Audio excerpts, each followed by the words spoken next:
Hi, I'm Benj. Welcome to Doing Outdoors. And we're up the farm and we're going to give you a bit of an update of where we are. We've actually had a few more new animals come to the farm in the last few months. As you can probably hear in the background, we have now got cows on the farm and we've also got a few sheep. We've got two Dexter heifers. They're about 14 months old now. When we got them, they were 12 months old. We've only got the two, but hopefully we'll work our way up to having 6 cows and probably 1 bull in the top field. Hopefully this 6.5 acre field should be able to sustain that many cows, and that'll make it so that we can have beef to eat, obviously, and sell a few calves here and there to try and bump up some money that we all need to live. But here they are. Here's the two girls.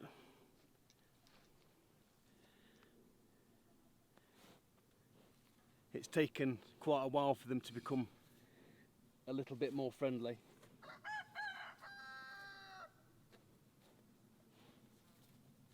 So they've been here probably 2.5 months, and for the first 2 months of that they'd spend all the time in the furthest parts of this field, and they wouldn't come anywhere near you. But now they know that we've actually fed them a few times. We've given them apples because it's been so dry this summer. The grass hasn't really grown, and although they've got 6.5 acres and there's only these 2 cows and 3 sheep to graze it, the quality of the grass just isn't there. So we've had to supplement their feed just to make sure that they're healthy. And the plan is either get our own bull first time round, or we'll borrow a bull or artificially inseminate. We're going to wait till they're 2 years old before we mate them for the first time, just so that they're fully grown. And these guys just love eating apples or any other food you might bring for them. They've really gotten quite used to us bringing the feed, which is good, because hopefully these are actually classed as a dual purpose breed cow, so we should be able to milk them. That one's trying to eat my hand. Let's give them an apple. So once they've had a calf and the calf's of a good age, we should be able to separate the calf and milk the cows. So they'll give us milk, and then some of their offspring, some of the calves that they give us, they'll be sent to slaughter, which will give us the meat. You've had one already. Get out of the way, you're greedy. It's your turn. Now this one's always in your face. It gets the most apples. The other one's a little bit more reserved. You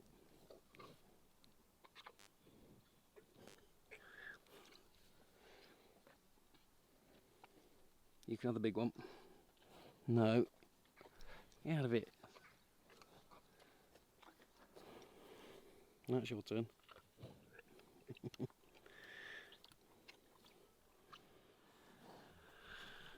So the place is feeling more and more like a farm.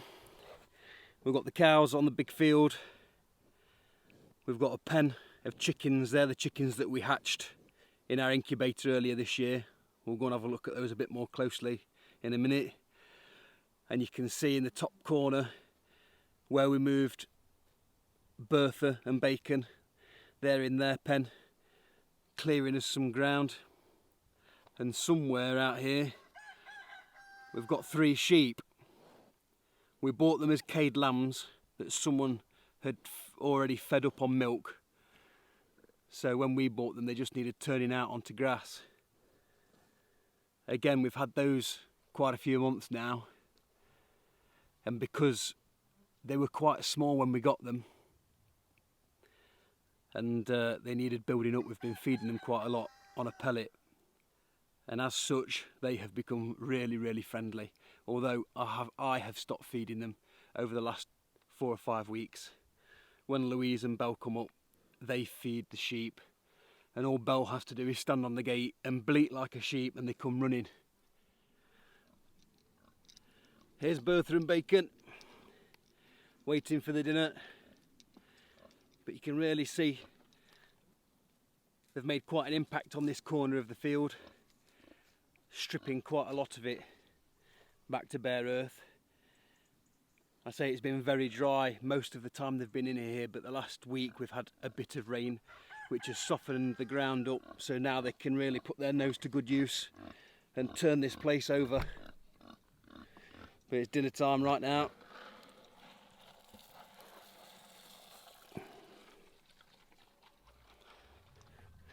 What we have to do is make 2 piles of the feed, otherwise Bacon won't get any, because Big Bertha is a bossy old pig.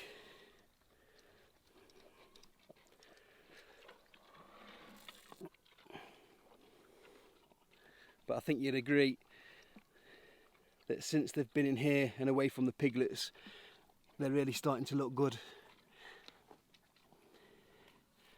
And you can see the cows, they just want to follow me everywhere I go, because I'm now known to be a food giver. But they do respect the electric fence. They've not crashed through any just yet, and we've got quite a bit running round on this field.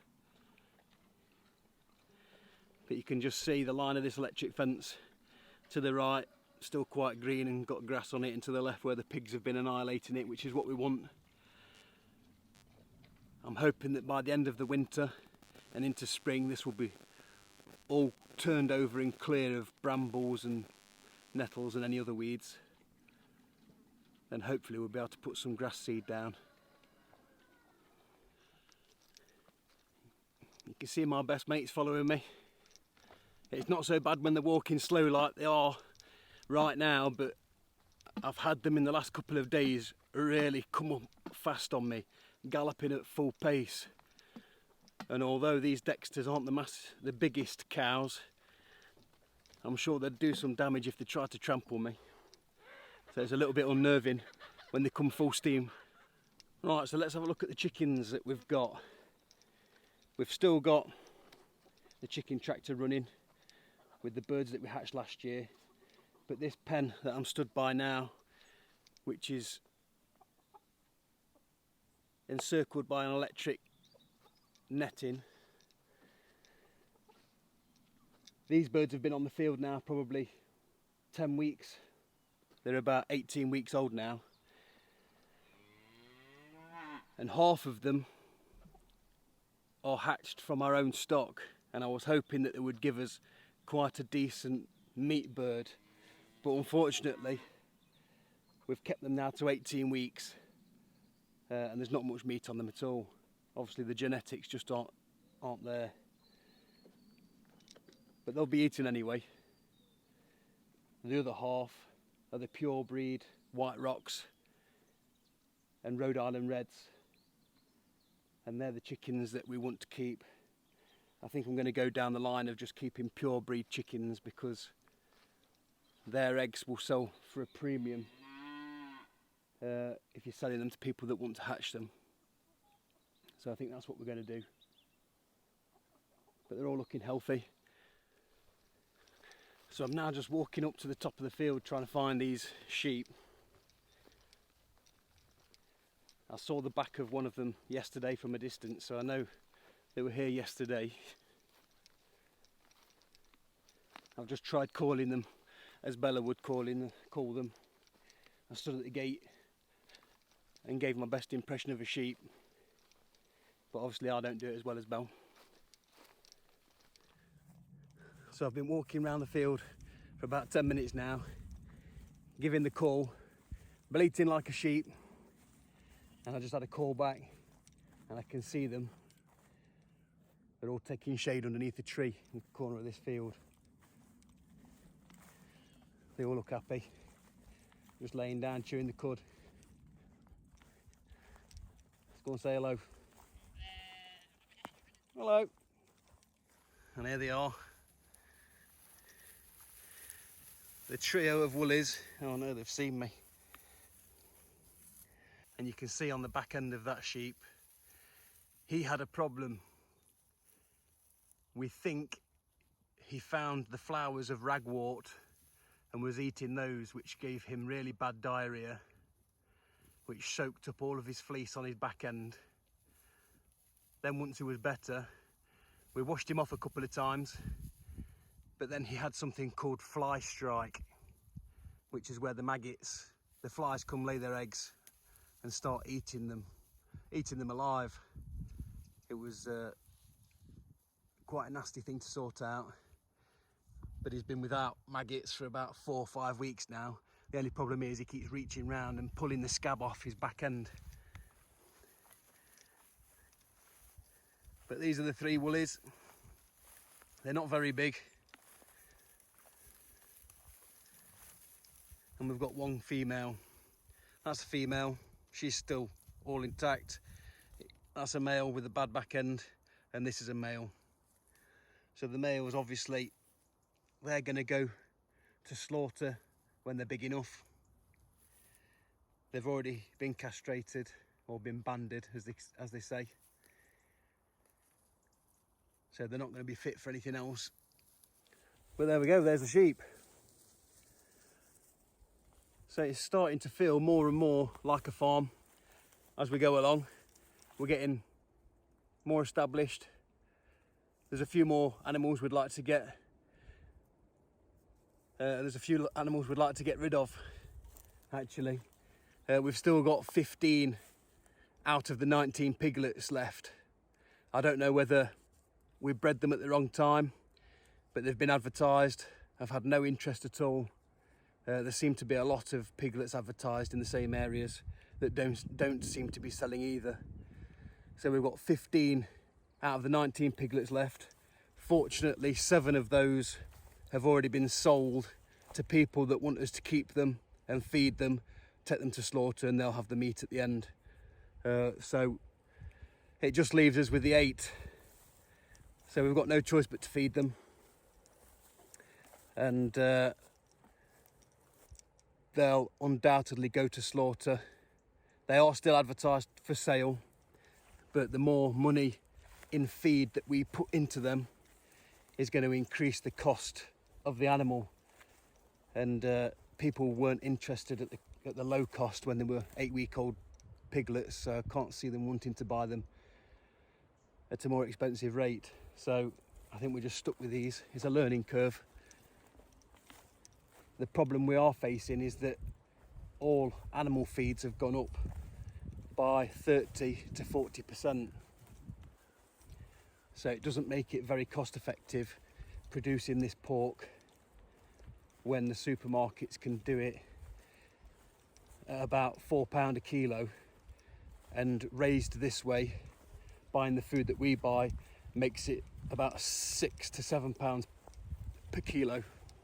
So a lot of people are watching the money at the minute, and when the prices are like that, I can understand why they're not selling and why people don't want the meat. Although from my point of view, this is a higher welfare animal, therefore the meat should be superior. But let's go and have a look where the little piglets are now and see how they're getting on. So walking back across the field trying to get to the piglets, and it decided to rain quite heavily, so I'm now absolutely soaking. But whilst I take cover under the lid of my van, one of the ways in which we're trying to cut costs down on the feed for the animals, and that is we've been asking all friends and family and anyone who knows anyone with an apple tree, pear tree, plum tree, whatever kind of fruit tree in the garden, if they're not using the fruit, we'll take it. So we've been getting bags and bags and bags, mainly of apples, but the pigs absolutely adore them. The chickens love them, the cows love them, even the sheep eat them. So they're all very good apples. Unfortunately, we're not getting enough to save us having to buy any food. they're more of a treat. So now the rain's subsided a little bit, we'll go and see where the piglets are. You can see behind me the railway carriage where they were brought up. They've not been in there now for 3 weeks, or was it maybe 4 weeks. I kept them in there as long as I could, expecting if people were going to buy them, it would be easier to choose and catch them out of a small pen like that. But then when I realised that we're probably not going to sell anymore, I've now made a separate pen in the corner of the orchard. Now this ground was really, really rough. They've knocked it back loads already.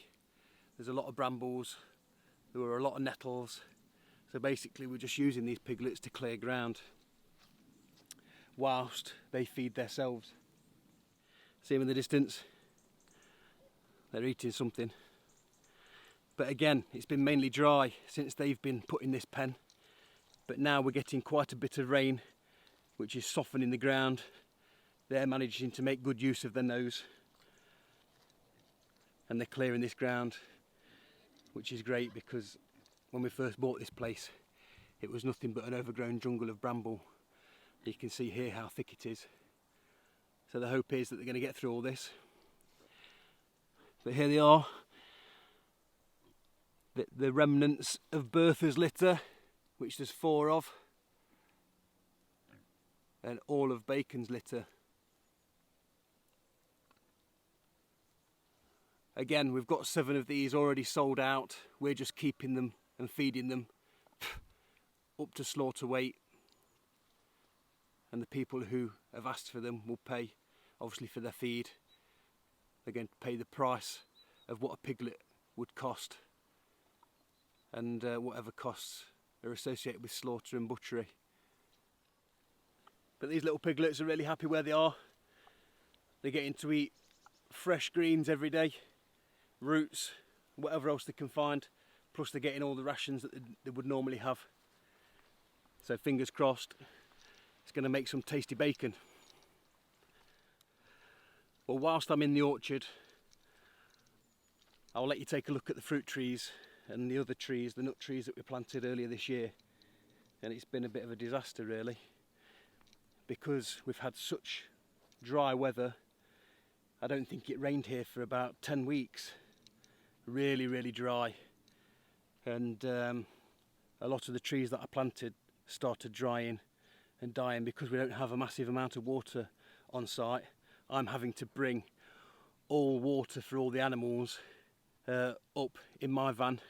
I've got a big blue 200 litre barrel that I fill up almost every day, and I bring that up for the animals. A couple of the times I use that to try and water in these small plants to make sure they survive through this dry weather, but a lot of them are looking worse for wear. This is one of the apple trees. It started out really well, and I think it will survive. It does still have some green leaf on it, which is more than I can say for some of the others, but this had quite a lot of leaf earlier in the season. There's one over here which is doing really well actually. I don't think we're going to have any problems with this one, but the one behind it, I don't know what's going to happen to this. You can see that all the leaves have wizened and died. There is, however, one small branch lower down which is still green. I'm just hopeful that it managed to put enough energy into the root system and it's just shut the top down, and it's got enough energy to come back next year.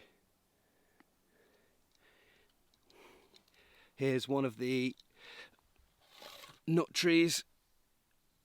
That's a total wizened, dried out mess, that is. I'm not going to move any of these just yet, just in case, like I've said a minute ago, they might have put enough energy and stored that down into the root system and they might come back next year. But these alder that I planted everyone is in this condition. I'm not holding out too much hope for those. Another apple tree.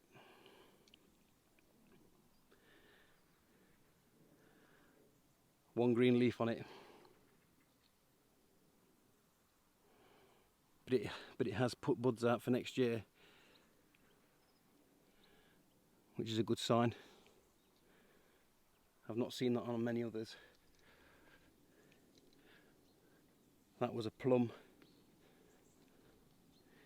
There's absolutely no sign of life on that whatsoever. That's completely dry.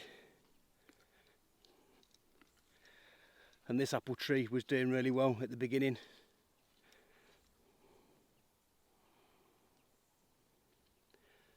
But it looks dead now. There's no sign of life on that. But it wasn't just the trees in the orchard that I planted. I also planted probably 80 trees out in the wood, which was a mixture of sweet chestnut, walnut, hazel and some oak. And I've had a bat round and I've looked at most of those, and I'd say 80% are dead, and out of the 20% that have survived, they are getting eaten by the deer. So I need to do something about the deer, and I'll probably get some more saplings this winter and plant them out again in the hope that we have a wetter summer, or at least enough water for them to grow properly. Without trees, we're a bit stuffed, so we've got to keep plugging away at it. But if these piggies manage to clear this area before February, that'll open up another massive space that we can fit a load more fruit trees. I've still got to get quite a lot of pear. I want a load more apple. I'm going to get some cider apple trees in. All the apple trees that I've planted so far are like a dessert eating apple, which are good for juicing, and you can still make cider from them, but I'm going to get some dedicated cider apples. I've got enough space. I just hope that whatever we plant this winter, they'll have a better chance next year. And one last thing I'll touch on before I finish this video are the bees. Now, it's been quite a turbulent year for me, beekeeping. I've lost a lot of bees to swarms, as I've said in previous videos, but right now I've got 4 queen right hives now. I checked them just the other week. After I collected the honey, I left them a week, and then I put the supers back on for them to clean out, and then I went through the frames just to make sure that everything looked okay, and all had eggs in, all had larvae in all the stages, and all of them had brood, which shows that each one of these is a healthy hive. So I'm really happy about finishing the season with 1 more queen than I started with. At one point I thought I was going to finish with only 1 queen, but I've got 4. Now I know a little bit more about beekeeping. Early next year I'm going to do a load of splits and try and get these 4 up to at least 8 hives, so we can have an even bigger honey crop, because honey is one of the easiest things for me to sell, and it takes me the least amount of work to produce it. I have to keep an eye on the bees and make sure everything's running okay, do a few manipulations along the way to maximise honey production, but ultimately it's the bees that do all the hard work, and we just rob them at the end. But I'll reward them with a bit of sugar syrup to last them through the winter. So ideally I want to get up to about 10 hives in this area, and that should produce enough honey to make a good bit of income. So all in all, we're definitely heading in the right direction, although we're nowhere near to being self-sufficient just yet. We're definitely on the path. I predict it's going to take us about 4 years to get to anywhere near like 60-70% self-sufficiency, but we're still having fun doing it. It's great having all these animals around. There's some real characters in there. And just going through the whole process, raising your own meat, making sure they've got a top quality of life, at least whilst they are living. And when they do go to slaughter, that it's humane and everything's done properly. But there's a lot of rumbling in the sky right now. I think we're going to get quite a bit of rain in the next few hours. So I'm going to wrap this up. Thanks to everyone who's subscribed. If you haven't subscribed, please do so. And thanks everyone for watching, and I'll see you next time.